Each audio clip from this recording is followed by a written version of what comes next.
All new at 6. As snowstorms in the Northeast stall flights, travelers trapped in Florida find themselves with some extended vacation time.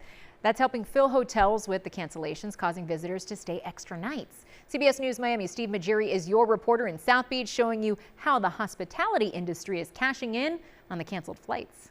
Derek Powers is hoping he can fly back to Boston tomorrow, but the cold weather may keep him stuck in South Beach another day. His flight hasn't been canceled yet.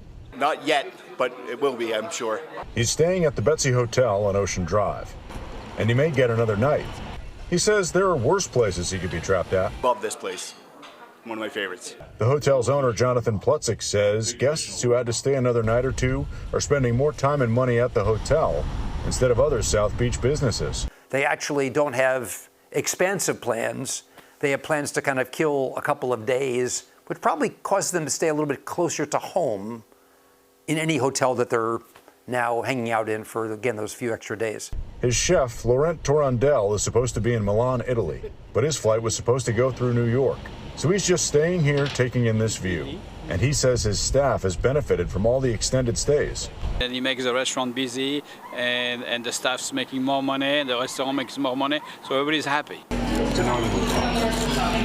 Powers says exploring the menu here is way more fun than shoveling snow out of his driveway. Yeah, that is nice. Plutzik says his hotel is fully booked right now and he's not alone, but others that we've spoken to have said that they have had trouble finding a room and extending their stay because there's so many people in need of a room now. In South Beach, Steve Majiri, CBS News, Miami.